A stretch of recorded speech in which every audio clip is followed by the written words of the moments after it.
how many people watch the whole damn thing. I don't think this will get like many views. At this point, I don't think there will be anyone watching. It's alright. Because I watched this documentary where like 2 hours around the whole Annapurna Circuit. If you're interested, you'll watch it. Yeah, exactly. I mean, this will be for the people who actually wanted to do it, rather than a quick video. It's not. Yeah, it's not. Yeah.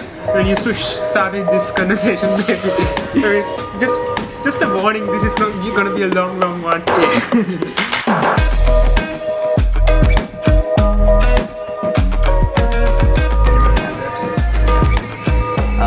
So we are here. This is Vinura Pereira. If you're from Instagram, you've probably seen his profile 1 or 2 times at least. So he just came back from the Annapurna Circuit, hiking Annapurna. Right? Yeah, you're right. It's Annapurna Circuit. It was like a 10-day hike, was it? 15 days. 15 days, like 15 continuous days. Yeah, continuous days and Alright, hike. Yeah. that's insane. With a 1 break day. Alright, so 14 days of like straight up hiking and a break day. That's it, Yeah, right? that's it. Yeah. That's insane. Anyway, why don't you like give a little bit of introduction about yourself and like what you do? Okay. Because like we're meeting for the first time here, and I really don't know what he does and like shit like that. We've just been friends on Instagram for like I don't know. Yeah. Probably a year, around a year, I guess. Yeah. So I've seen his profile. I've seen his blog. He has an interesting blog, which I'll link down below. And what do you do essentially? Are you studying? I study and I kind of work. So I study statistics and computer science at University of Colombo. Okay. Right. And Right. I did my CIM. I finished it actually. Okay. So that's last year. And I work for this startup called 22/2 and for marketing, digital Okay. marketing, and And what about the whole hiking thing? I've seen you go into like different hikes, and there's a lot on his blog if you read it up. So how did that come about, and like what's... So that goes way back, I guess, because I started scouting when I was like 10 years old or something. So no, not 10. Sorry, just when I just started school. That's like when I was grade 2. I can't remember the age. Grade 2. Which school did you go to? So that's back in my village. So it was like primary school there. Okay. So yeah, then I got into the Royal, and after that I started doing like scouting properly. Okay. So there I joined because it was like adventure, and you see people climbing on ropes and everything. So then they introduced me like a proper hiking, and after that it went upward. Like you go to scouting, you go on a hike, then you come back. But it's like 1 day, maximum 2 days. Then after I finished school, I started going on hikes, and one of my friends was like, "Why don't you write about it?" So then I started my blog, Chase the Wonders, and then I was like writing small blogs about the hikes. Then it started getting traction, and people were like, "Okay, thank you for this," and all. So that went well. Then I was like, "Okay, I'm doing hiking properly, and why don't I push my limits?" So in 2016, I promised myself I'm gonna do something big every year. Okay. So kind of pushing my limits. So 2016, I did like 3-day hike. This was my first 3-day hike. Other than before, it was like 2-day hikes. Right. 3-day hikes, we climbed the Pitruthalagala mountain from the Mandaranur side. So it's kind of prohibited because it's a high security zone, and then we got blasted by the army, because they're saying, here, if something happened to you, we have to go and rescue you. Right. And also they're like, we have leopards, right? Yeah, I think so. So there are like leopards and everything. So we're like, okay, now we have done it. But it's like 3 days. So after that, next year, Padayatra. Yeah. We talked about it on.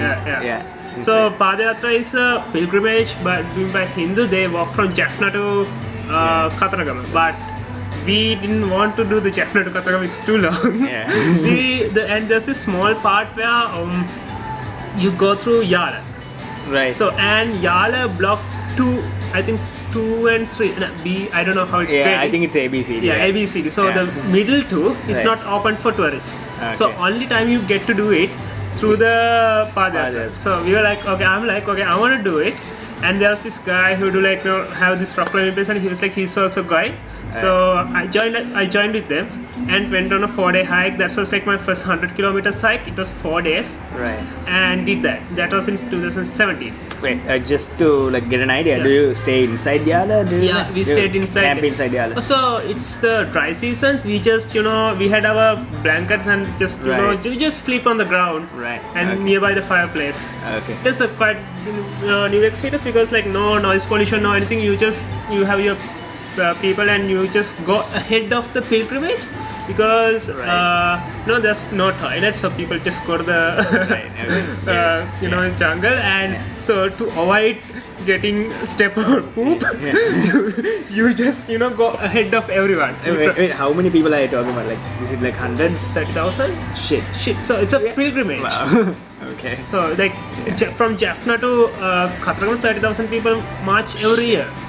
That's insane. That's insane. Yeah. So you go there when the gate open at Yar. There's the date that you can find out. You just go there, right? And you just start from the beginning and like try to keep up. Right. Because if you got fail and 30,000 people are behind you and you can't enjoy the scenery because when you like a lot of people go like they talk a lot, right, and a lot of noise. Yeah. So you try to keep ahead and always be in the front just to avoid all the crowd.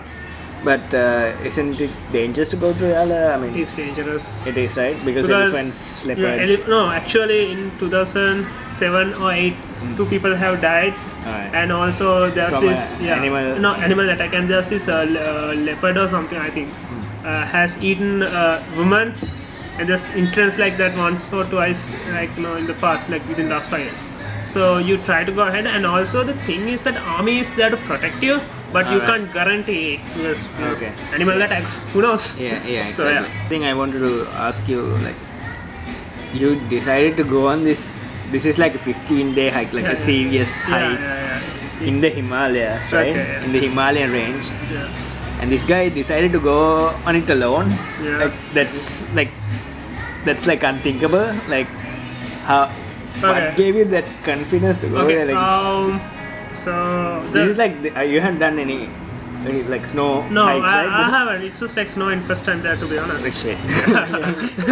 So the first idea was it was like in 2016. So we were like, I'm an ISAC and it's a student organization. Right. Okay. So I have few people coming from the ISAC, Sri Lanka, from and few other places, and we were just going around Sri Lanka and just to know sightseeing. And I was with them, and we were at Alla, and when we were like going to Winnie Adams Peak, I met this guy. I can't remember name or anything.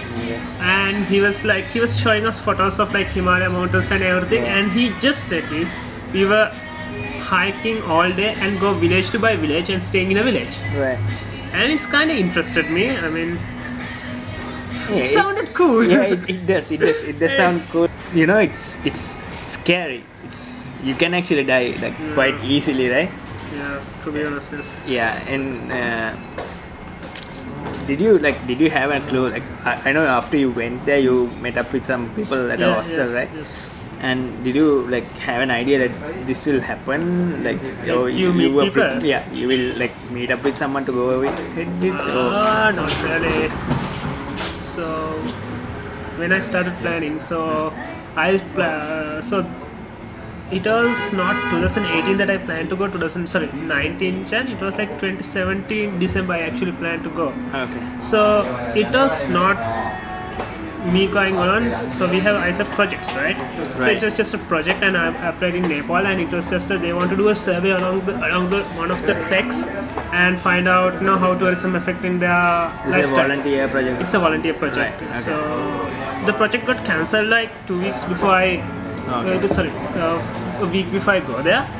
So it was a bummer. I mean, they reimbursed everything that I paid for tickets and everything, but like it didn't cost me in the end. But it was kind of a mental bummer. Yeah. So I was like, okay, maybe next year.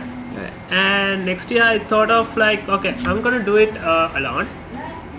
One of the first reasons that I think I want to test my confidence and how confidence I can like go alone and see. Yeah. And and I decided to go. I don't know what's the exact thing triggered me. I don't know why it's like solo hike, but I invited a couple of friends. If you want to come, you can come. And Okay. Have you like gone on solo hikes here in Sri Lanka before? Sri Lanka, yes, Alright.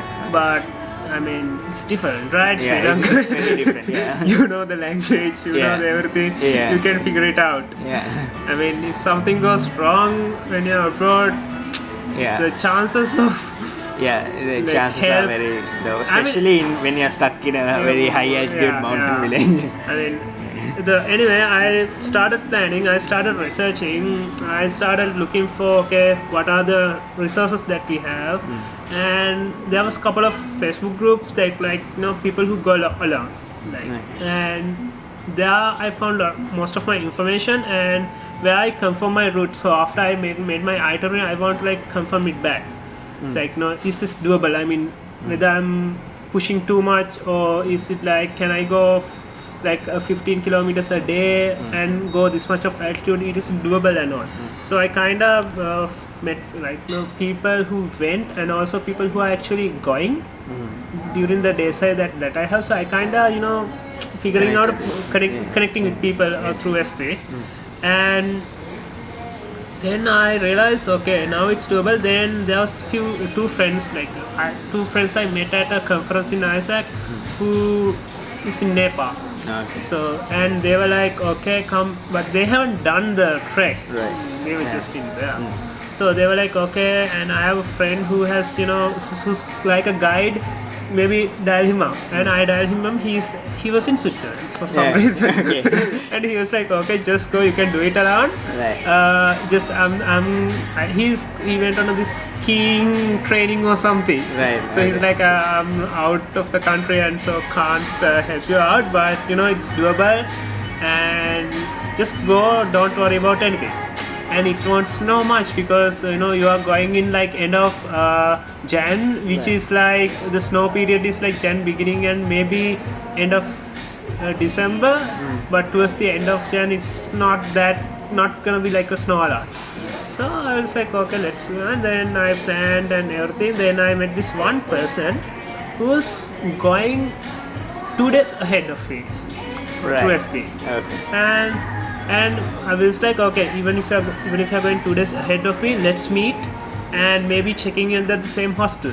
I don't know whether the person is going into the hostels or staying in hotels. I mean, you have a different standard, right? Yeah, exactly. I mean, I'm trying to cut down cost, Yeah. and also I don't mind staying in a hostel because I have been here in a couple of hostels as well. No, I mean, it's a whole other experience being in a hostel. I mean, you meet people. It's cheap because you have bunk beds.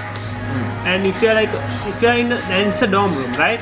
It's most of the time it's mixed dorm rooms, and the thing is that you might wake up middle of the night just because the person under you decide to go out maybe for the washroom or anything, and just tiny noise wake you up. I have experienced them more often than not. Okay. So, I mean, sometimes you don't get much sleep, and 2-3 people decide to go out. You meet, wake up 3 people. So anyway, so I was like, I'm going to this hostel, it's kind of cheap and also ambience looks nice and everything. It's like, I'll check in the same hostel. And he came 2 days ahead of me, and no, 2-3 days, I don't know. Yeah. And then I went. The people I met was like, they were like, when I went there, he has already met 3 other people who's going the same hike, and they decided to go together. I was like, I'm too tired to go the day after I landed. Right. So you guys go ahead, I might join you. Then I decided why. Then after a while I was like, no, I'm going with these guys even though I'm tired after jet lag. So I landed. So next day they are leaving. Okay. So I was like, I'm going with them. After a while I decided, why not? You go to Kathmandu and Kathmandu, and go to this Annapurna area. Or the next day. Right. You have to take a bus or something. Yeah, you have to take a 7-hour bus. Yeah. Okay. So that's why I wanted to stay at the hostel and rest a day and go next day. So somehow so the same day I was looking for all my rental gear because I had to rent gear as well. I will talk about that separately. Yeah, sure. So I had to rent gear, so I had to find it out. So they were like, go to these places, these are the places that they went. And so I kind of figured out my gear, and also I had to repack again, like the hiking bag, because I packed, but I had to offload everything that I didn't need for the hike, Right. and get separate backpack and everything. So next day, we kind of started going to the bus station. Apparently, bus leave at 6 a.m. and we were there around 10 a.m. Okay. Okay. So this is the bus from this. Kathmandu to starting yeah. point. Yeah. So it's back. It came back to my original plan Right. with 5 people. Yeah. Yeah. So that's interesting. Let's talk about the actual hike, if you don't mind. How was the first day, first few days?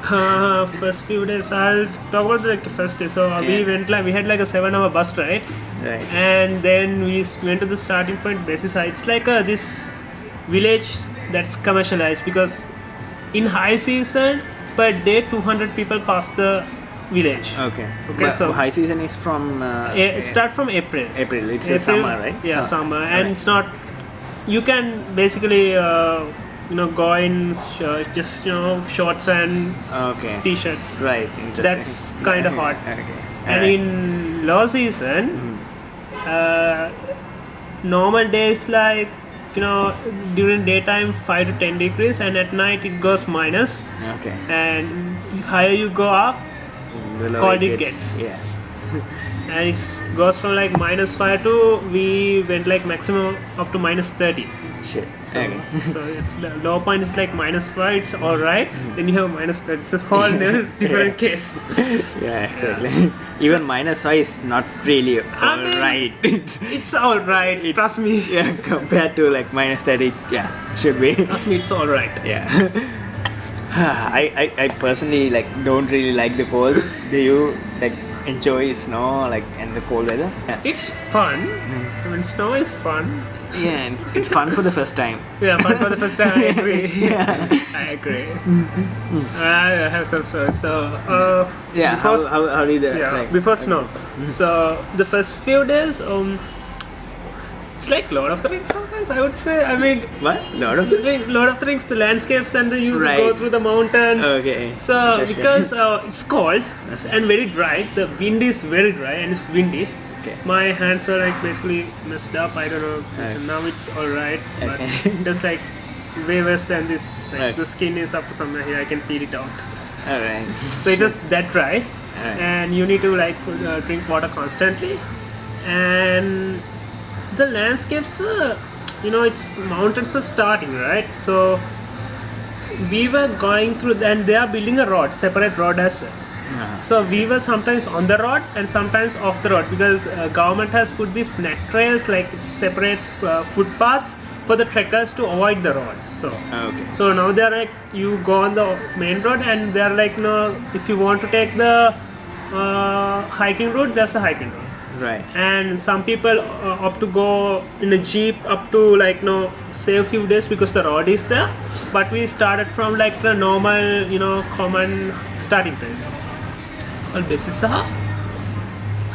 And first day we started from there, went on the road, then we went to the hiking trail.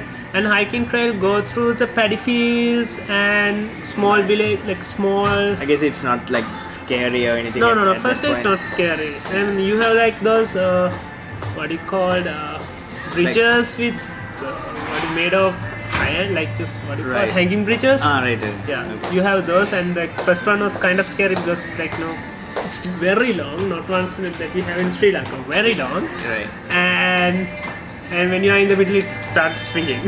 Right. So you just go with it. You don't try to. Yeah. You just go with it. Don't look down. Yeah, I mean, looking down is nice. Okay. Yeah, I had it. So after a while, we went going through the paddy fields. Then it was like small mountains. Right. You go up, down, up, down. Not Something like Sripada. Maybe it's not that hard. Sripad. Okay. Sripad is like in the middle days. I'll tell you. Sripad is like day 5 or 6. Right. Okay. So this is like. Have you been to Bamrakand area? No. Okay, so it's like that area with like your maybe Bamarkand area is 2 hours maybe to go up. You do like 8 hours of the same thing. Right. Okay. Yeah. So Then you get to the snow, is it? no. You- Just the first day. Right. Okay. I mean, we walk like 7 days to get to snow. So Okay. Shit. So yeah, that's a lot. it's 7 days to go and 7 days to come back, is it like that? No. You know, when you're going up, it's a little bit slow, and when you're coming Right. down, it's your Yeah. fast. So Yeah. So, fast person, you need to be careful. right. And And- you stayed in a village. Yeah, we kind of stayed in villages because now There's no like hostels or anything like that. no hostels, but villages like villages. The income, one of the income method is like offering Right. kinda their places to people who hike. So they have built a business around it. Yeah, I think it's very big business in Nepal. Yeah, especially. it You know, is. yeah. It is one of their main income methods. Yeah. And they just offer their places to people who hike. Right. And because of the off season, and we had a group of 5, we kind of stayed for free, and they just asked us to buy food Okay. because just 5 of us maybe spend around one person spend around 2,000 Nepal rupees for a day. So that's like if you are checking around for the dinner and breakfast, you spend around 1,500 maybe. It's Nepal rupees in Sri Lanka, 2,000 or something rupees per person, just for the How much is that in Sri Lanka? So, one Nepal. 1.3 or 1 point like It's higher. They are higher. they are high. Okay. So Yeah, so that's around 2,000 rupees, so I around guess. the same price, no? Yeah. Basically. Okay. So that's around 10,000 from 5 people. I think it's worth for them. I mean, even they charge around 200 or 300 rupees per night if we just stay. Okay. So it's cheaper for them to ask us to buy food, Right. and because if the group of people comes, they offer that. So yeah, it's kind of cheap because you can basically per day you can survive around $10. Yeah. So you go in here around in the evening and then you start Yeah. back again in the Morning, yeah. early morning. Yeah, so around 8, Right. and some people start around 7. 7 is too cold. Okay. So you started just after sun. Okay. And how was the next few days? So then the flat ground was over after one point, and we had like night hot springs, which I broke my GoPro. I mean, This is the second day only. yeah, it's the second day evening, and mind you people, GoPro has a temperature rating apparently up to 55 degrees max. I didn't High, know. I mean, Upper limit. limit. Okay. It can go very low. Right. It says upper limit apparently. Wait, this hot spring was more than 55 degrees. I think so. I mean, there's no other way. Yeah. Yeah. Just I took a photo. After that, it went black. Yeah, and GoPros are usually like very tough. Yeah, right? very tough. Yeah. And I mean, it's nice to have a hot spring, and because there's a hot spring right there. Then the next to it, there's the very like 5-degree cold water, and 5 maybe it's like close to 0. I don't know. And the best thing is, you are in hot water. You just goes to the very cold water right. and have a dip, and you can't stay more than like 5 seconds. I don't know. I can't. Okay. Then you go back to the hot spring. The temperature change from 5 to 55. I think it's not good. I don't think it's good for your health or anything. Yeah. I think you can faint, I guess. Right. Because you go from like 0 to Yeah, 50 or 55. 50 or something. It's not good, I think. But the feeling is like freaking great. I mean, because there's this one point you don't feel cold or hot because the temperature is changing, and, Right. and it's like that's just like great feeling. Anyway, so the next few days we were going through mountains and valleys, and we started seeing less of the road and more of the nature, and there are yaks everywhere, and They are not aggressive. or no, anything. it's not. They are kind of Yeah. used to it, I guess, Yeah, now. yeah. Because people go a lot on the trek in high season, like not a lot of people do in off season because of the cold. But yeah, I think they are used to it. And there are goats who runs here and there. Okay. They just jump from. I mean, you have seen that those movies there, goats go here and there. I'm just thinking this is like This is like a scene from what do you call the movie? Into the Wild. Go just jump. I mean, they just jump and go. Then there's like I think eagles like flying inside the mountains. Like it's a sight to see. Like they are going through the snowy mountains. You can see eagles like flying, Right. and just like nice. There's no like dangerous animals around, right? Is it snow leopards and Snow stuff? leopards. They're there. Okay.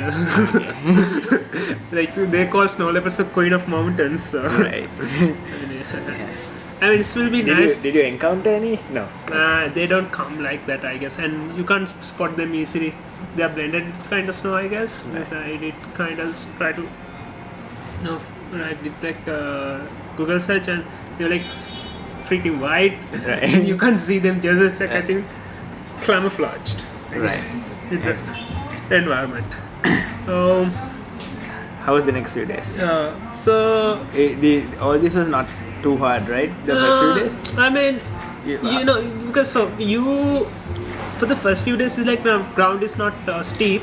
You go around 15 to 18, maybe 20 kilometers a day, and gain around 800 to 1000 altitude, and it's around 8 to 9 hours.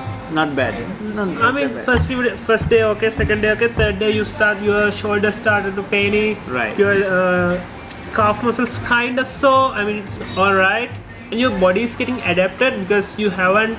Because I just run in the morning because I was like running 3 times a week 5Ks Yeah, just in to preparation. just to get that rhythm and not to. But since everyone was faster than me, I was kind of the last person. It's like, because in Sri Lanka, if I go on a hike here, I kind of know I can You're just the fastest. Right. Yeah. go fast everyone, and just even if I'm in the last, I can just go fast everyone. Right. Here I couldn't catch up. I tried, I couldn't, because I think their height is kind of a thing, Right. and also my These bag. guys are European, right? Yeah, European, yeah. Right. Okay. And And they're used to the cold also. Bro. cold also, and the other thing was my bag was heavy, and I had like this because of this the first time I had things that I didn't need that I. Yeah. Let's talk about gear. Yeah. But you have to take special gear, obviously, right? Oh, Is it? so not really. I mean, when I talked to Jayanti who climbed Everest, because I know her from she worked from here, and also there's this guy who Thiruvan. She's on another hike, right? Yeah, If I'm okay. not mistaken. No, yeah, she's like trying to do all the 7 summits. Yeah. Who's like every continent you have the highest mountain, right? Okay. She's doing the 7 summits challenge where you climb highest mountain in every continent. So Right. she's in, I think I can't remember the continent. No, somewhere in Africa. Yeah, right? yeah. They are climbing the highest mountain there. So it's a different level game. Trust me, it's a Yeah. different level This game. is we are talking about Jayanti who climbed Everest for the first time. Yeah. If you don't know. So, and she was like, no, you can rent every gear. Just don't buy expensive ones. Rent them, because I mean, when you go there, you will find places to rent. Just check the quality before you go. That's my limit. 30 Okay. minutes. Okay. Yeah. So she was like, okay, you can rent every gear, and the other Thiruvan was like, she shared me like with the gear. She was like, okay, go to this Shauna's place. It has good gear. So You took it from Sri Lanka? Oh no. Okay, there. So here I went to Decathlon to just like get the stuff I actually needed for long term that I used in Sri Lanka again. So I'll talk about how you attach. So you do layering. Right. So you have your base layers, which is like your sweat a lot, right? So it's a base layer that has good wicking properties that take your sweat out really, really fast. Because if you wear something like cotton, it get wet really fast and didn't dry fast. It doesn't. Right. doesn't. Okay. Yeah. So, and if you get like your base layer get wet, you get hypothermia. Yeah. You get cold. Yeah. So, and it's not a good condition to be in. Yeah. You can die. Yeah. So basically, I went there and bought 2 base layers, which take sweat out fast, and then I bought a fleece From Decathlon, right? Yeah, Decathlon. Then I bought a fleece jacket and also a small down jacket, which are okay for like 0 to 5 degrees, which keep you warm. They say it's like 0 to 5 you are alright. So I bought like 3 jackets and maybe also layer 2 layer. Like I had like my hiking pants, which is like convertibles. Short and long. Yeah. And also I bought 2 I bought one more hiking pant and two base layers, which is also take your sweat out real fast on the legs. Those are super comfortable, to be honest. I mean, Yeah, if you don't mind sharing, how much do these cost? I mean, the cheapest place actually Decathlon right now. I mean, their quality is good. I'm not patronizing the brand. Yeah, he's Just- worked with Decathlon before, just to just once. Yeah. Just once. yeah. This is not paid. Yeah, this is not paid. Okay. But Decathlon, if you are watching, I mean, they have good quality stuff and cost me around for all the gear 20 to 30, I guess. Alright. I mean, I had to buy new gear for here and things, but I had my rain gear before. I had my wind jackets and everything. Also, my father had like snow pants. I don't know why did he bought snow pants, but he do hike as well? No. he's a sailor. So.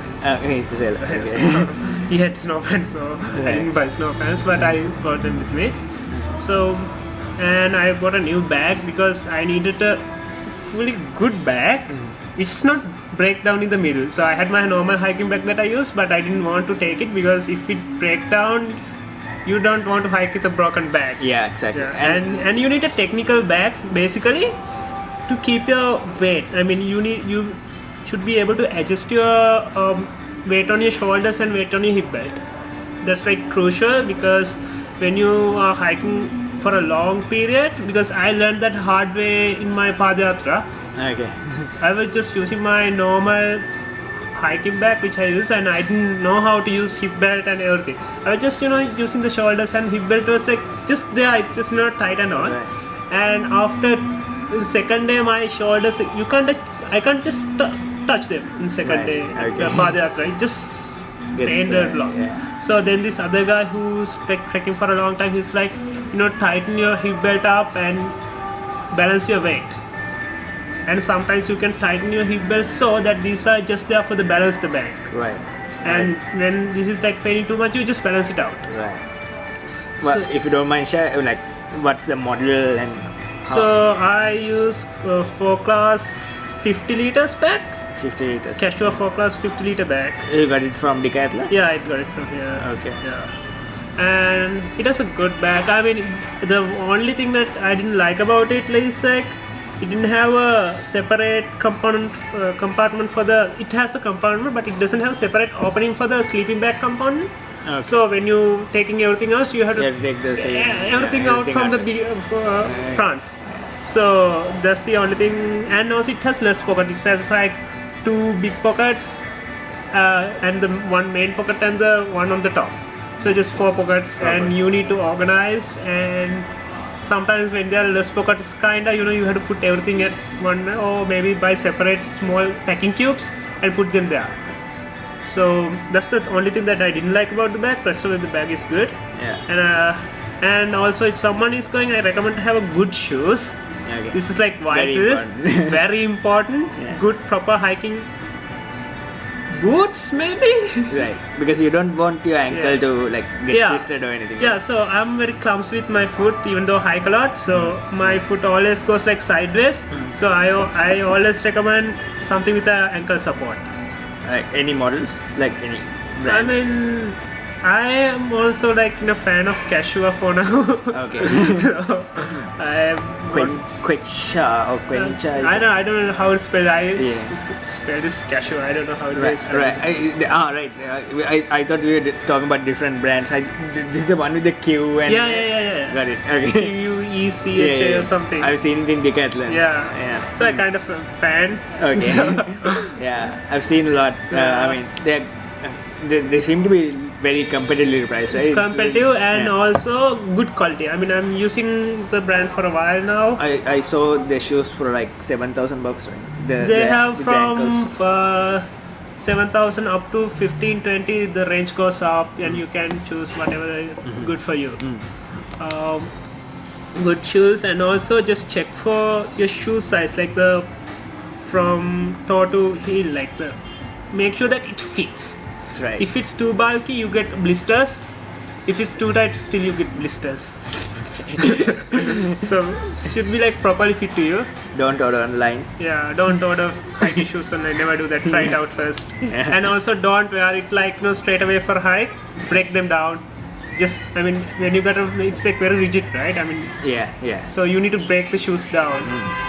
Wear it on a Kind of, the canvas is kind of flexible after a while. Right. So then only you wear for a long hike. Because if you get like blisters on a hike, that's the worst kind of experience you can have.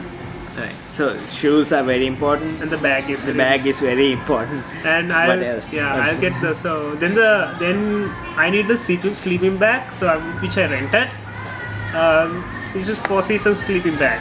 Okay. So the hike was 4 seasons hike. You start from like hot, then it goes like 4 seasons. Right. And you ended up in winter. Right. Okay. You started from summer or something, and you ended up in winter. Yeah. So it's a 4 seasons hike. But what's the difference with the sleeping bag? I've only seen like just one kind of sleeping bag. So sleeping bags has padding around it, and also the thickness. So if like normal 10 to 5 degrees sleeping bag is this small. Right. Then it and it's around 500 grams. The one that I took around 1.5 kilograms, and it's just this big, and it's goes expand into like very sleeping bag, but it can compress it It's into a small bag. Yeah. This small bag is something around this. right. So that's a lot. Yeah. And I got a big puffy jacket, which is the thickness is around this. That's you rented this out. Yeah. So no, it's not. I didn't rent it. Okay. So the funny story. The day before I go, there was this girl who came to hostel from Everest Base Camp, and she was like, "Okay, I'm not using this anymore. You can have it." I was like, "Why?" She was like, "Someone gave it to me in the same hostel, and I'm passing it on to you." So yeah, and you just meet random people, and they just help you out. Yeah. Just like, I don't know. You won't get that at a hotel. Yeah, you won't get that. You can pay a lot and have a comfortable, privacy and also a good room, but you don't meet the people that you meet at hostels. Exactly. Yeah, so she gave it to me, and she has like 2 trekking poles, which I didn't need because I had my trekking poles. So I took them and gave it to one of my friends who went with who's going with us. Yeah. So yeah. Trekking poles, how important are they? Do you think it's a must to have? It's not a must, but it's kind of take weight out of your knees, and when you're going down, it helps you with balancing.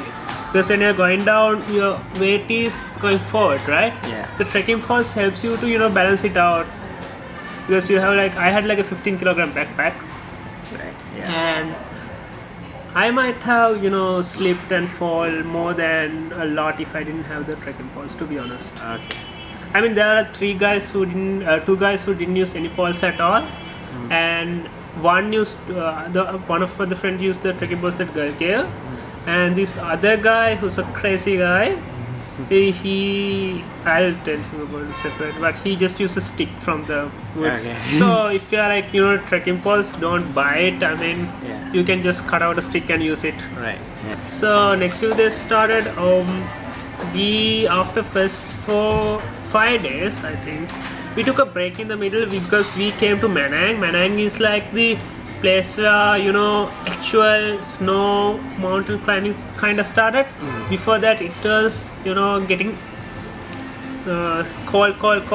At Manang, it's like 3,000 meters, and you have high altitude sickness. Manang is a Manang village? it's kind of a base. It's kind of a developed village. I mean, they have a Okay. small airport, to be honest, there Right. inside the mountains. Right. Okay. Okay, so it's kind of developed village. I Okay. mean, the road is up to there. Just like you can hike up 5-6 days, and the road is up to there, to be honest. And if anyone want to take the road instead of the road goes through the mountains, you can take just the road and go up to there, or you can take a cab, but no one should do the cab thing because the high altitude sickness. I'll talk about a little bit about high altitude sickness before I come to the days. So high altitude sickness is like when you're up at 3000 meters, the oxygen level is low. So you can't. So I'm from Sri Lanka. We have like 100% oxygen saturated, and when they're like 70%, it goes down. The level goes down because And our lungs are only adjusted to this condition. So you need to adjust your body to this condition. So what they say is climb high, sleep low. That's what they say, and drink a lot of water. So because water helps like circulate the blood and. How was like getting water? Is not a problem? So it's not a problem. I mean, a lot of guys used water purification tablets. I was like using it first few days, and I was like, okay, I'm gonna try water. Maybe Like there are streams. yeah, there are streams. Then there are like taps and all. Like a lot of foreigners use water purification tablets. But being a Sri Lankan, which kind of drink water from everywhere, I was like, try my luck.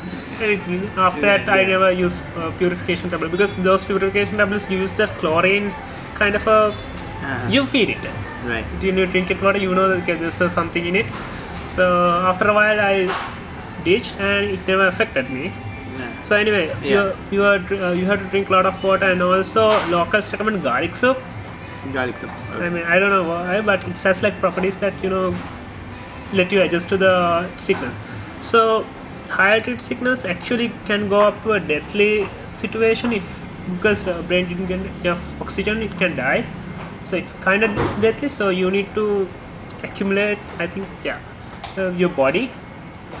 You already said climb high, sleep low. Sleep low. So if you're like in 3000 meters, they ask you like maybe go 300-400 meters up, and then body get to know, okay, this is the condition, and come back and sleep.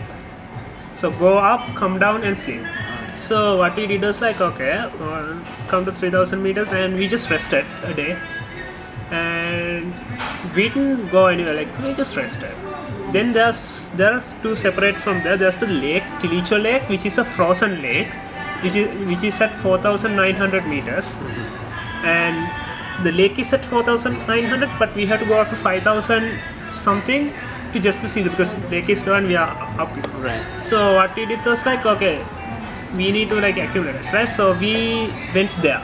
Instead of going the original hike, we went this side trek. It's a side trek, Right. which cost you around another 2 to 3 days. That's right.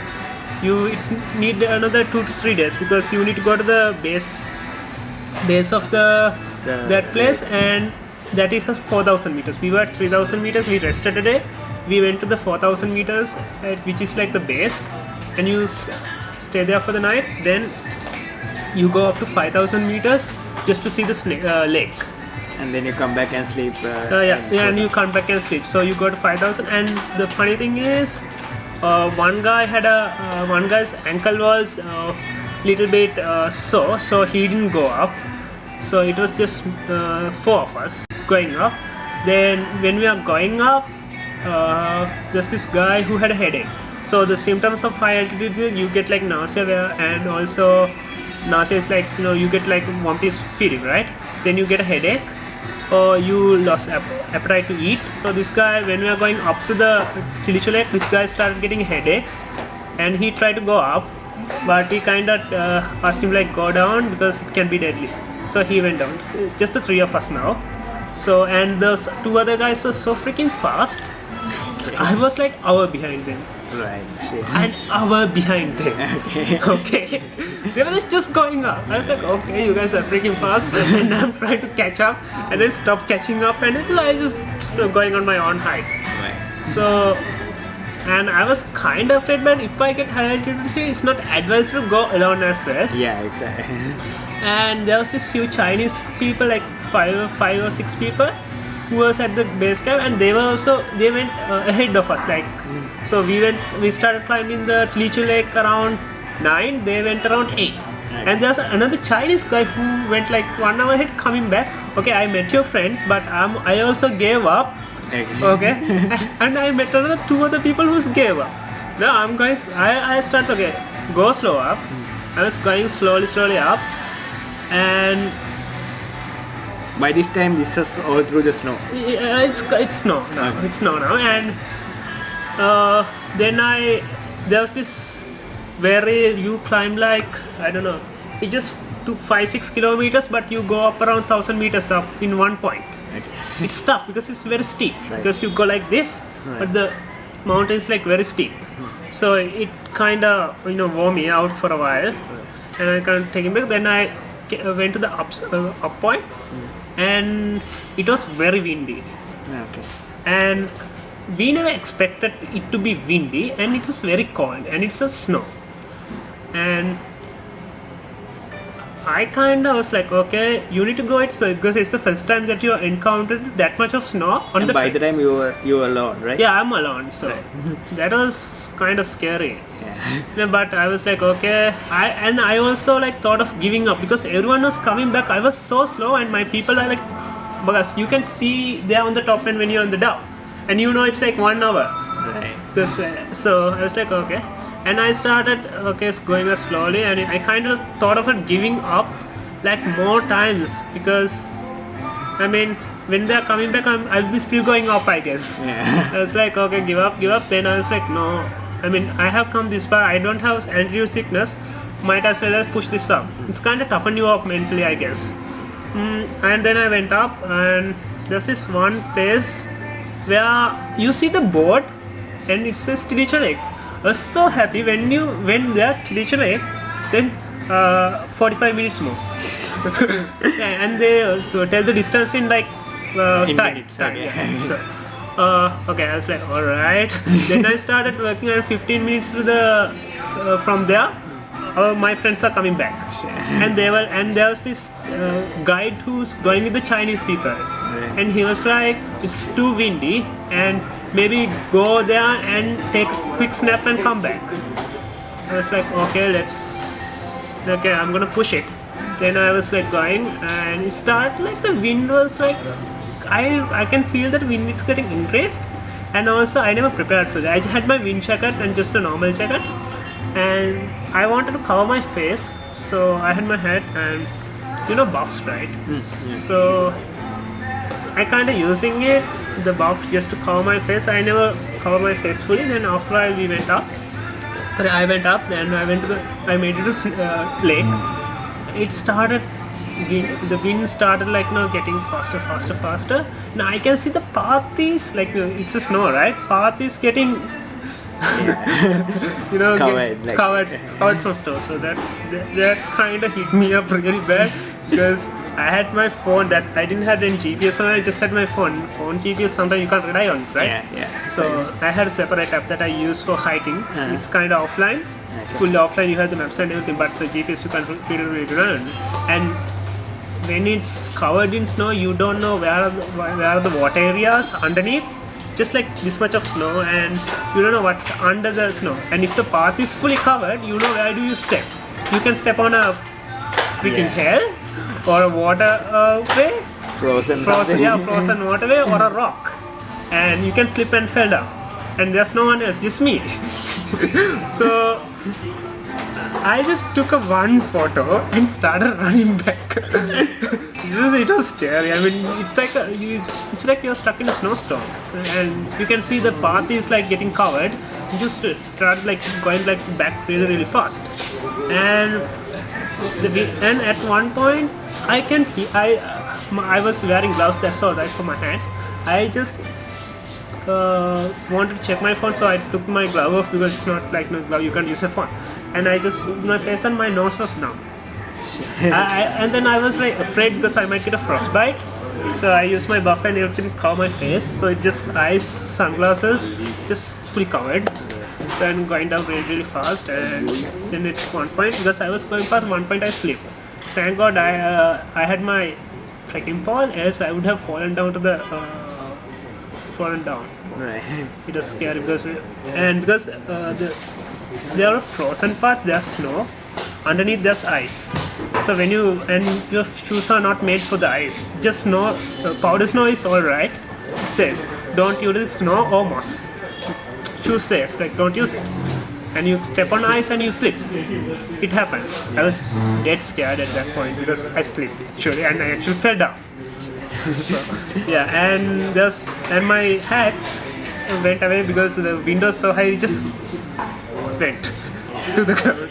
Yeah, I mean, then That could have been deadly. yeah, that if I actually fell, it would be deadly, and there's no one to contact because the guide said we are going down really fast because it's too windy. So Do you think you made a bad decision by like trying to go up? Because no, I you know, mean, coming back is more important than yeah, that's true. I mean, I thought about it, but somehow I didn't fell down. I just slipped, right? Right. So then I kinda learned how to like go down fast just falling.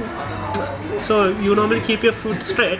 If you keep it side, there's more friction and you don't fall down really fast. And you step on not on the route that people run, maybe little bit side in the snow, so it has more friction. Right. So that's because when people walk on, so it get compressed, and become like flat, Yeah. and you slip fast, and so you use that people where people haven't made their foot on and stuff. So because it has more friction, so I came down, and I was so tired, and our guys decided they want to go to the next place from the base camp. Yeah, That same day. same day. I was so freaking tired, and I was like, because that climb down was very hard. I was like, okay, I'm staying one more night here. You guys go ahead and we'll meet up one point, maybe Accra or the next place. And they was like, okay. But the problem was from Kidicho base camp where we stayed the night to the next place, the route is a landslide area. Okay. So it's like landslide as in there are no any trees or anything, so rocks just fall down onto this. This is maybe 1 feet or be less than a small like this path where you just walk on it. I'll give you some photos. Right. You just walk on it. It's a small path, and sometimes the rock comes down, so it's kind of dangerous. It's dangerous, not kind. It's dangerous. So you walk on it. So guys was like careful because it's but I was like, I can't come with you guys. I'm exhausted, so I'm gonna stay one more night. So they went, like the Chinese guys and also our guys, everyone went. Okay. I was just alone in the base camp. Like there's no one else because it's off season. There's not a lot of people come. So In this base camp, there's no village or anything. it's like just one base camp built by government or something, and it's like a lodge, and there's 2 people maintaining it. That's about it. Right. Okay. And then I was eating my dinner and just staying. There's this Netherlands guy comes. He's like all like 50 years or something. He just came, and we were talking, and he was like, "Oh, okay, just show me the lake." And I was like, "Oh, it's frozen. There's nothing to see." I'm not going there tomorrow. I don't know. That guy comes home all the way to the base camp and don't go to the like. I didn't understand the point of it.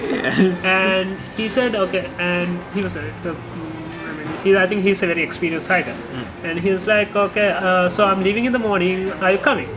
It's like, why not? It's better than going alone on this train. Yeah. And he's also not going to the up. He's going down. So back to Menang, I'm going to the Accra because this one point the route goes 2 ways, but at that point the landslide area is over. So he's like, okay, let's go. Okay, so next morning I started and going back, and this guy also freaking fast. And I was like half an because that was like good in a one point because I get cool photos with the one guy walking on this small trail. Yeah. That was cool, but he was like, okay, just come slow because that's what experienced hikers said all the time. Hike your own hike. It's not about person in front of you, behind you. Just go on your own pace because in the end you all go to this one point. Doesn't matter you go first or last. Yeah, exactly. This is one thing that I learned. I mean, you just go on your own pace, and he was just rocketing it up. Again, I was all around. I can see him like in the distance. Very distant, I mean, 2, 3, 1. At one point, it's just 1, 2, 3, 2 kilometers ahead of me. I just stopped, like trying to catch up. So, anyway, I made it through, and there were parts where it's small, and there's ice on it, and it's frozen. So those points, I was like checking my foot 2, 3 times. I mean, it's scary, right? Yeah. So If you slip, you fall. you just fall. It's like I don't know, 1,000-meter drop to the water. Into the water. Yeah, water, like it's a small water stream with Right, rocks, and okay. if you fall down, you are dead.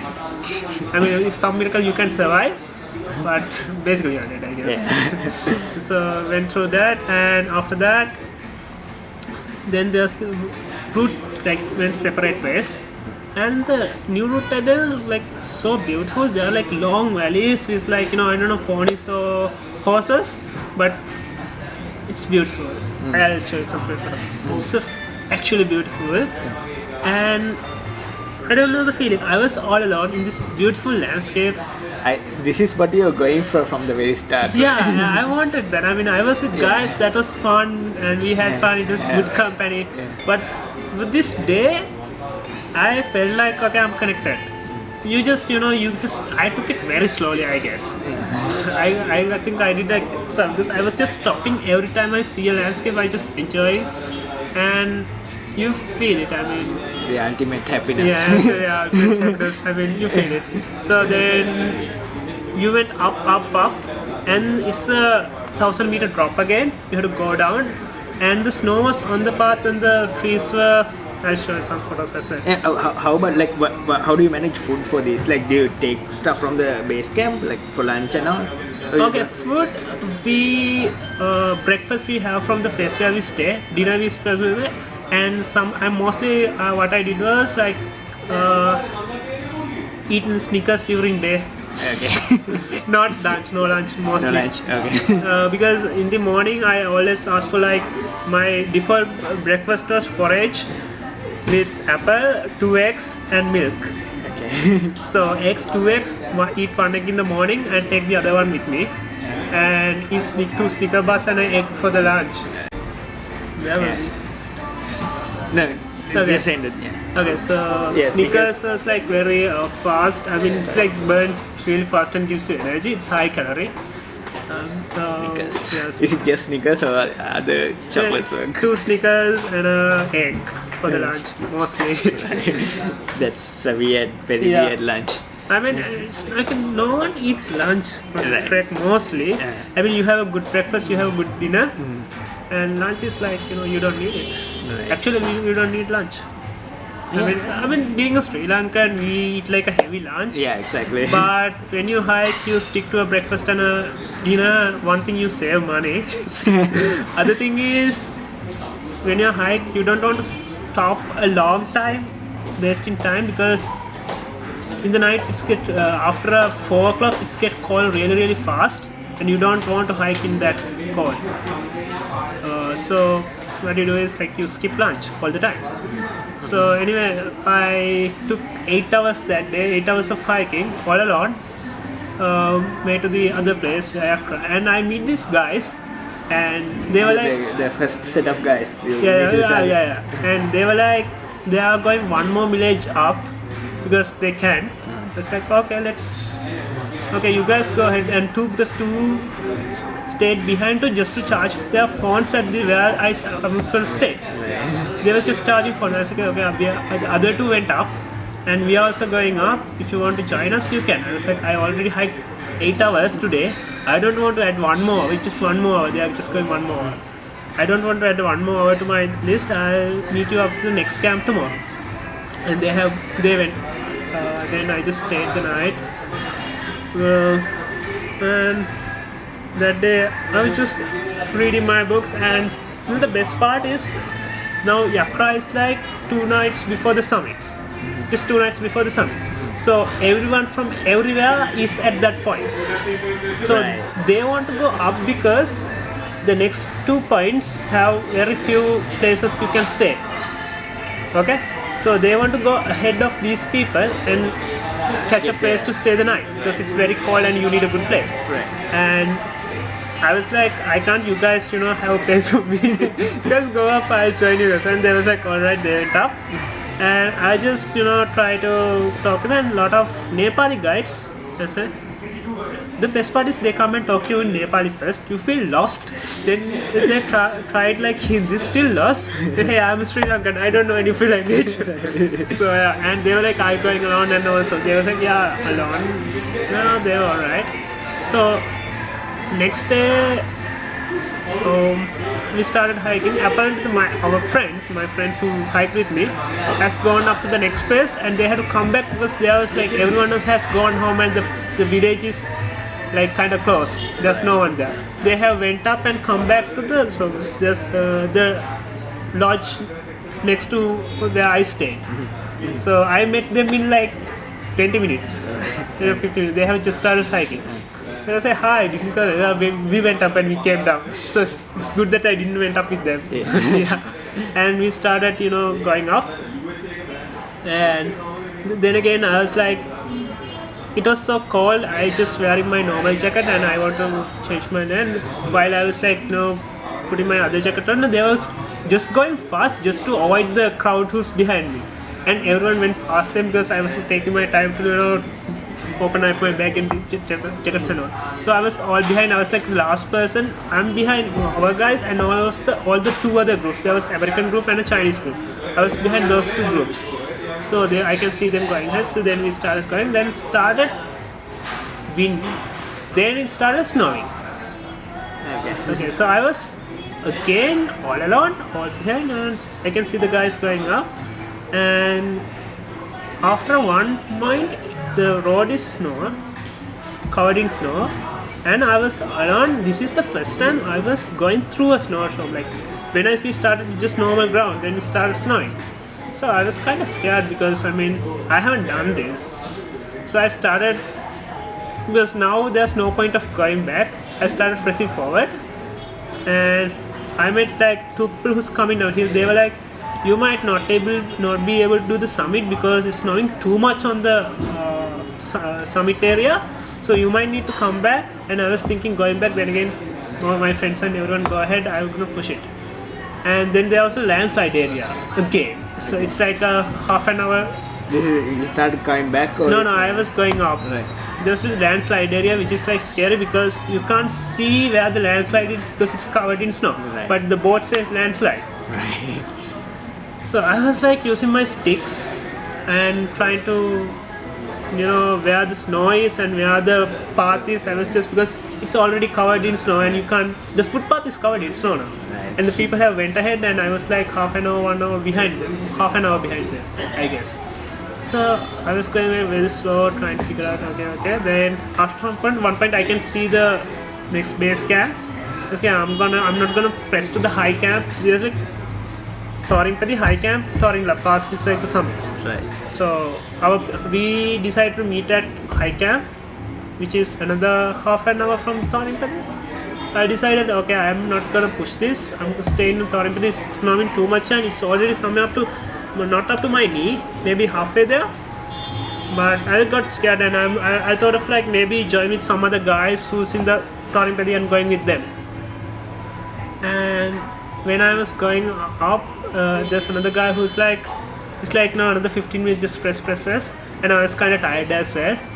And I made it to the camp, and our guys were there. They were like, it's snowing too much. We also decided to stay, and we were all staying in this lodge, and everyone was like, it was very cold because it was started snowing too much, and it's just snowing, and we was like, okay, we are gonna stay now. It came to a point where weekend snow was up to here. We made it to camp around 2 or something. By 5 o'clock in the evening, snow is up to your knees. And we're like, alright, now what you gonna do? Maybe we need to turn back, Then there are like 3 groups, us, Americans and the Chinese guys. And Chinese guys had porters, like, carrying their bags, and 2 other guides. And we all started talking, and they were like, guides, they might have done this 2-3 times maximum. So they were like, we are going to hire some local people, and because the path is all covered, and we might leave 4 o'clock in the morning. If you guys want to come join with us, but the local people might ask like 2,000 rupees per person. So there were around 20 to 30. Why would you need the local, just as a guide? Because, guides needed a guide. Right. Okay. Guides needed a local person just to clear the road. Right. Because it was covered, like you can't see the path anymore. You don't know where I'm going, and everywhere look is white. Okay. So it's kind of just when you're snow blind. This is what you call snow blind. Wherever you look, it's white. You can go off the road or on the road. It doesn't matter. It's just white. You don't know the path. So and you can't see more than a couple of meters because it's just white. You see, okay, there's small route, then it's white. You can't differentiate between the where's the distance because it's just a white canvas. Right. Were you wearing glove? No, I just wearing my sunglasses, Right. Okay. which is not ideal. Ideally, you'd need goggles or something. Yeah, there's a snorkels actually for especially for this. So you're like, all right, we are going up. So and the only problem was in 2014 there was a similar situation. Like people faced as 200 people has died actually. That was back in everyone's mind, to be honest, Right. and no one talked about it. Right. How did they die? Is it It's because- avalanche. It's not too much. Okay. It's a fresh snow and it's avalanche, so people died. 200 people, and it's also a similar situation where a guide said, "I know the route, come with me," and people went with him. Right. It's kinda started repeating back on your mind, and no one talked about it. And there's this guy who's one of my friends who went with us. He was like, "Is this safe?" And he was like, "We shouldn't do it and all." But in the end, we all decided, okay, we are going with these guys. These local people who are going on the first, and we decided like we are going to be the last team on the whole route, just to turn back, just in case. Okay, so we are like the last team. We decided, okay, we are going to be the last team. We are not going to be the first. Right. So local two people in the front, then the porters, then the guides and porters, then the teams. So we are like going to be the last. So next day morning, and also night, we didn't want to get another room. There's this a common area like not just like this, just tables and that. We just slept there. I mean, we were just bored to go to a room even because of the snow. We had to go from outside that room. We just slept there in our sleeping bags. Wake up in the morning, packed, and started walking around 4 a.m. And the people are going up, we are behind them. After a while, American guys was like, "We are not going to do it, we are going to turn back." They went down. This is like midway through the hike. Just like half an hour. We are at high camp. And then Chinese guys was like thinking, then the local guy is like, "I don't need money, I'm not going to do this." So he just said like, "Not 4,000 rupees?" The Chinese guys. No, the local guy. guides. Okay. So when the local guys say no to money, Yeah. which is a lot of money, Right. you can't earn 40,000 in on those mountains within 5 hours. He said no to that. Yeah. You're like, okay. So Then it's really bad. I mean, then it's bad. Battery. Yeah, I am It's not okay. bad. It's okay. So they're like, okay, it's no. Then we're like, okay, we are gonna turn back. And we know for a fact that turning back also dangerous because it goes through landslide areas covered in snow.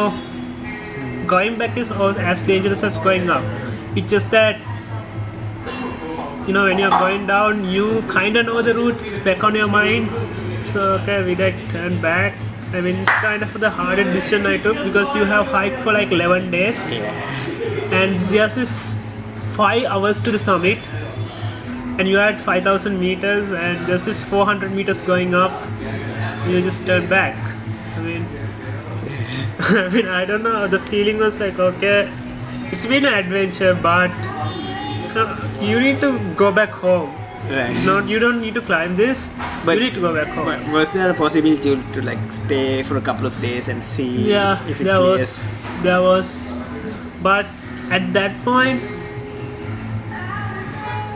I wanted to kind of stay. Could have stayed and do the summit, but it was not. What do you call? There's this one guy who went with us, done the trek before us. Just a minute. Okay, so coming back, right? Yeah. So yeah, I mean, could have stayed, but I just went with the flow at that time. I wasn't taking much of decisions. I was just sticking to the decision our group took. Yeah. Mostly. Right. And it probably wasn't a good idea to stay alone, right? The Yeah. other guys are not. Yeah, I mean the problem was the guide said I don't know whether it's true or not because we didn't have any internet or anything at that point. Guide said the forecast had said it's gonna snow gonna next 7 days. So if you stay, there's two possibilities. One is you're stranded on high camp, not going up or down, and I was low on cash. I only had like 7,000 rupees left. So which is like 2-3 days max there because it's expensive. Because you are 5,000 meters, you have to pay their price. Yeah, exactly. Food, whatever. Yeah. And also you had to keep some for coming back, right? Yeah, I mean that's about 7,000 because I only had I took around 40,000 rupees. That's around 50,000. $250 or something. Right. So that's about and there's no ATMs, no banks, or nothing. Just the cash that you have. Yeah. So that's the other problem was like if I'm gonna stay, I need money and I don't have it. And also if it gets snow too much, and I only had like 5 days left in Nepal, 6 days left in Nepal. You have to come back for the flight. You have come back for the flight. So if you get stranded, there are 3 possibilities. You need to call your insurance and get a helicopter to get down, but you can't get the helicopter there because it's so high. You have to go down anyway. That's one thing. And also this other guy said the road is blown up by Chinese workers. Like the going down road at one point. So no vehicle is the Manang is the place where vehicles can come up to, and vehicles can't access Manang. You have to walk down another 2 days to get a jeep down. So our plans was to go to Manang and get a jeep, but he said okay. So if you do the calculation, even if you had to go down at one point, you need days. So the logical option is to go down at that point. And I went down, and going down, the landscape is changed. So we didn't encounter snow at any point. It was just dry? Yeah, it was just dry. We encountered first snow at after Accra. But when you are going down, the very lower parts of Manang, which we didn't see any sign of snow, had snow when you are going down. So it has snow from the very lower parts to the up. So we went down, and going down was fun. I mean, there are a lot of people, and you get to learn about how to. It was experience like hiking snow for we hiking snow for 4 days straight, going down to that point where we can get a jeep and go back. I learned a lot about how to do and how to balance yourself and how to manage. And it must have been extremely fun, right? It was fun. Just at that point, the road was getting broader, so I decided to have a run on snow with the bag and everything, and I fell. The clothes was very thick because of the snow and all. So there's no injuries, but I felt really, really bad at one point, just trying to run. But it was fun. And then you stayed in Kathmandu and came back. No, then guys decided to go to the Kathmandu because their price ahead, but I want to go to the Pokhara. Right. Okay. And I decided to ditch the group and go all along to Pokhara and stayed in another hostel. Met few people there, nice people, and did paragliding, which is the half of the price in high season. Right. Which is a good thing. Because Pokhara is like a tourist. It's a touristy place. And you have this nice, cute, small, coffee places. And it's not cheap. It's kind of the same amount that we pay here. Okay. But I was treating myself for 2 days. I mean, I had money left because I didn't spend much. So I was just treating myself, get a good massage for after the trekking. It was felt really good because you are trekking, your muscles are sore and stiff and everything. So it went good. Then did some mountain biking here and there, which is fun because they have rocky mountain place. So you hike for 14 days and you come back and do mountain biking with that.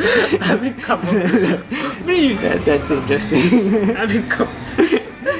we've been talking for like way too long now. I know, right? We've been going on. I knew that this would go like this long. Yeah. I now I had to cut down for the video. I'm not sure how I'm gonna edit all. Yeah, I think it's close to around We've 2 hours. we've been talking for like at least one and a half hours. 10:30 we started. Now it's like 12 o'clock. So Shit. Yeah. we say 1.5 hours now. Yeah, it's been fun. I'm not sure how I'm gonna edit this. Maybe it's a 2-part video or something. Whatever.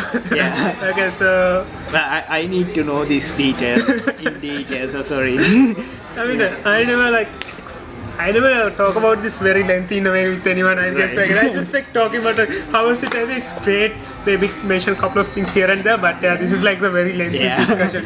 It's good for me as well. If someone would like, go and check this video out. Exactly. It's like 2 hours long. Do you want to know the story? Go and check it out. Maybe I'll write about it. If you want to spend an adventure weekend with a very low budget, go to Nepal. I mean, they have the only thing that I didn't do, which I plan to do, is bungee jumping, because in the end I was like out of cash. Right. It was like $100 for bungee jumping. They had the world third highest bungee jumping in Nepal. Okay. So I wanted to do that, but $100, like it was like kind of out of my budget by the time. Like Been hearing a lot of good things about Nepal. Yeah. I want to. I've been there once just for Lumbini, just to Lumbini. I didn't go to the Lumbini. My grandmother was like, why didn't you go there? It's like, yeah, I went on a hike. I'll go on a pilgrimage or something maybe later. It's a different thing, right? Yeah, this is a very different thing that I did there. So in Pokhara, you have bungee jumping, you have mountain biking, you have paragliding. There's the lake. You can hire a boat and just go in the back, or you can do kind of a canoeing, or what do you call? I don't know, small kayaking. Kayak, So alright. you can do kayaking, and there's whitewater rafting. There's a lot of things that you can do. Okay. I mean, and it's So kind of it's- cheap. yeah. It's not expensive as in Sri Lanka, because I realized that all the activities in Sri Lanka is like overpriced for some reason.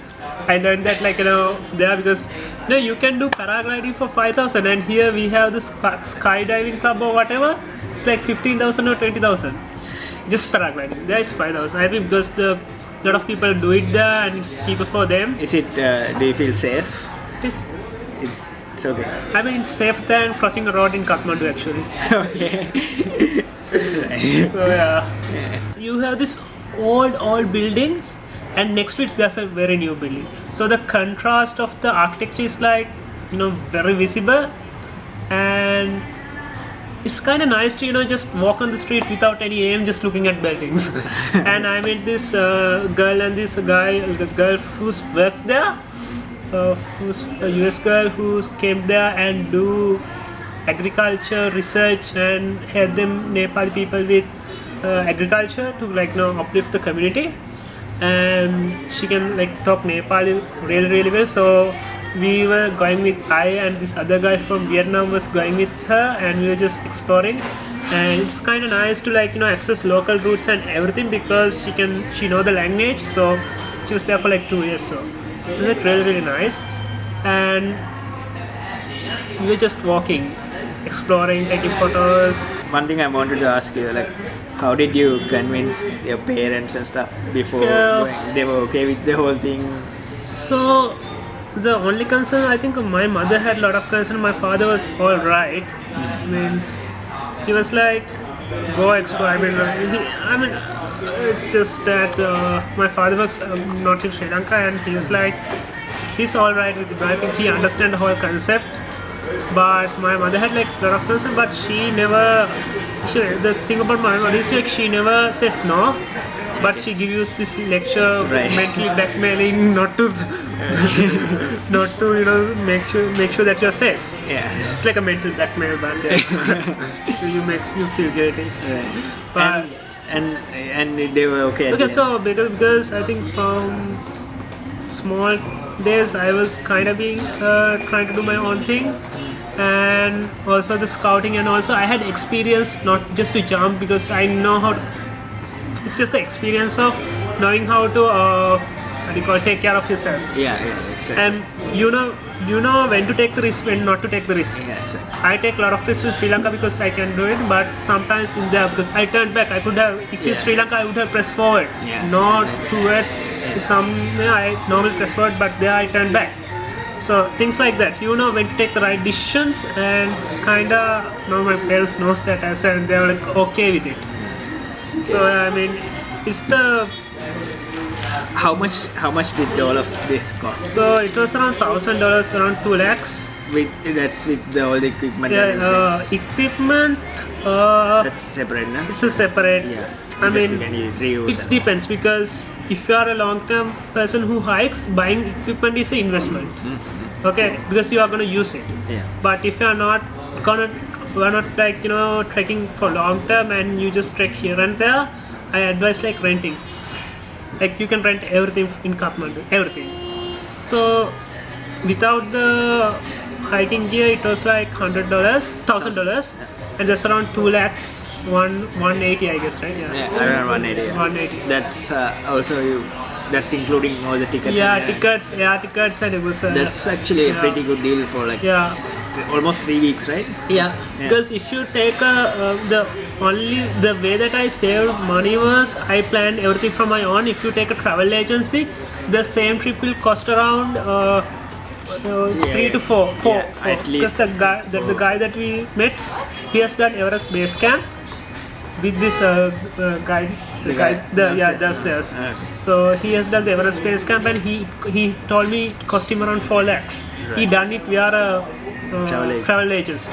So I cut down cost from like one thing. I did like 3 months of research, like searching what to do, what not to do, how to go, how to save cost. And I had a couple of friends in Nepal who's like Isaac people I met here in Sri Lanka. They came to Sri Lanka for a while and we made friends. And also, I mean, we were in a group and we kind of could save money because I mean, when you're a group and there was a guy who can bargain like. If they say 900 bucks, I can get it for like 500. So there's this guy who can bargain like nothing. Like he's a pro. He bargains like to the half a price. So it goes down. So that was a very lucky situation. But yeah, I mean it's kind of worked out. Everything like small pieces fall into one place in the end. I mean, I'll talk about downside and that I never talk about right now. So downsides, I lost my headsets, which is expensive. Headsets. Yeah, I mean my earphones, I lost it. Lost it. Yeah, and I lost my GoPro broke, but camera hub. Thank you for the replacement. It was within the warranty period. They replaced the damn whole unit. So if you're buying used camera, this is not sponsored. This is like me patronizing the brand. Yeah. So that was there, and then I lost 2 pair of sunglasses because there's this one where I was crossing this river, and when I bought the shoes like 2 years back, they said don't use it on mossy rocks. Okay. The slip, but when you're crossing the river, it's like rocks are mossy, and I fell down and my shoes got wet, like because it went above the ankle, so water went in. So and I was wearing sandals and hiking for like 2 days, trying to dry my shoes up. I remember the stories. Yeah. So I was trying to dry my shoes up, and there's this other point where when you see the frozen water for the first time on the ground, I like the cracking sound, so I went there and just jump up, which I never thought there's like, I thought it's frozen all the way down. Right. Apparently it's not just the surface, and I went again under water. And so I had to I dried my shoes like 2 times. That's the other thing. Then the drinking water, when you're in snowy areas, when you open your bottle drink water, it's just frozen. You just open your water bottle and you can see the water underneath, but the top part is like frozen. So you need like a Swiss knife or something to break through the snow in top of the water bottle, and sometimes you're just too bored to open your bag and get your knife up, so you just walk. This is not the plastic bottle, so is it? Okay, so I had a water bladder, which is I didn't use when I started snow because it's anyway frost. Then I had my This is the one that goes in the bag. Yeah. Then I had my plastic bottle, which I normally use. Which started getting freezing, like it started frozen after a Yeah. while. So then I had a small thermals like which can fit up to 2 cups, small one, just to because at night it's anyway gonna freeze. So the night before you just fill up with hot water, because in the morning you need to brush your teeth, so you need or when you wake up at night, if you want some water, you just use a thermal. So yeah, that's there. And also other thing was toilets. In the morning when you go to the toilet, it's frozen, like the water is frozen. That's a very weird feeling. Yeah, it's a weird feeling. And people, what like locals do is they don't turn off their taps, so the flowing water doesn't get fresh. So Yeah. they just keep it open. So after one point you try, how to manage through that. But at some point it's just frozen. Toilets are frozen. You can't go in. So yeah, there are places like and yeah, I mean, like, okay, where next? What are you doing next? Everest Base Camp? maybe in 2 years. I'm not sure. I mean, Everest Base Camp. So the thing with I'm assuming it's easier than this. Yeah, it because it's a very known route. no, but and you go up and down in the same route. That's why I didn't choose. So there's Everest Base Camp. There's Annapurna Base Camp. Yeah, ran out of memory on the memory card, and we've been going on for like 2 hours. No, it's Yeah, almost. let's We just finish it off. So no plans of what's Okay, so up next. up next, Any plans like right now. Kilimanjaro? No, I mean, for now I'm kind of undecided. I mean, normally I plan a year ahead. Normally I do a yearly plan. This year, because I was hiking when I was busy when I started the year. I was just planning and busy planning the hike and everything. I didn't plan the year, so no idea yet what I'm doing. So first I need to, I think, get back my blog and see how it's performing and Yeah. maybe write about it. The blog about this hike is not up yet. Not up yet, so It'll be up like next on the 2 blog. weeks. Yeah, I've been waiting for like, because I think a lot of people ask, like, they want to do something the same and they don't know where to find information. I mean, Yeah, exactly, because I that's part of why I wanted to talk to you as well. So in US there are trails which is around 4,000 to 5,000 miles where you walk for like 6 months, 7 months. That's there in the back of my mind. I want to do it. That's maybe in 2-3 years, because it's cost you a lot. It's cost you around, because there was this one guy I met on the trek who has done Avalanche Trail. Yeah. So there are 3 trails: Intercontinental and Avalanche and PCT, Pacific Crest Trail. That's the famous one. So there are those called Triple Crown, and those are like 4,000 to 6,000 miles, which take around 6 to 7 months. It's a very back of my mind. I want to do that someday, one of those for now, and it's cost you around $6,000 for like. It's like $1 million rupees. Yeah, so that's a lot, and maybe one day. I mean, right now I don't have that much of cash, and I'm pretty much sure no one goes. Maybe if someone is willing to sponsor.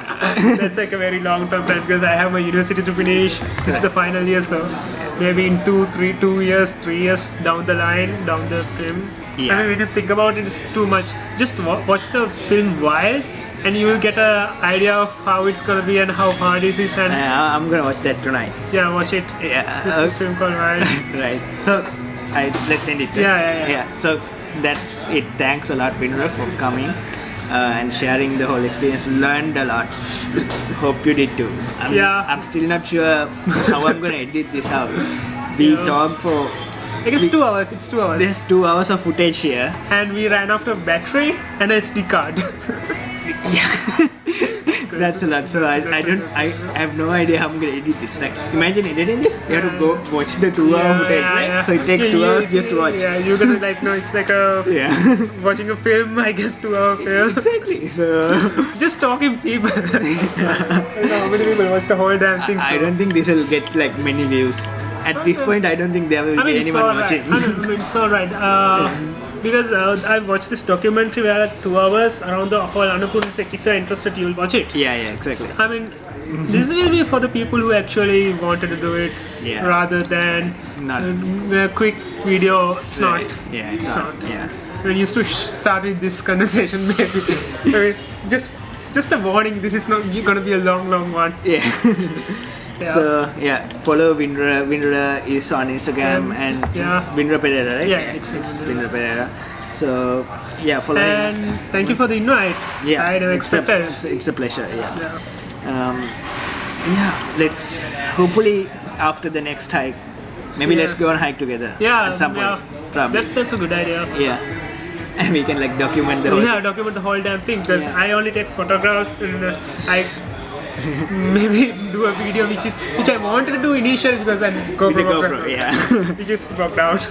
Alright. Unexpected, but you can't. I mean, that's the other thing about the trek that I learned. Whatever the things go wrong, because you can't cry because basically, I mean, you can't lament about it. You can try, but no one will like give a shit. Give a shit when everyone has their own problems, and that's the best thing that whether your GoPro broke down, which is expensive, then whether you shoes get wet or whatever, there's no one to blame about it.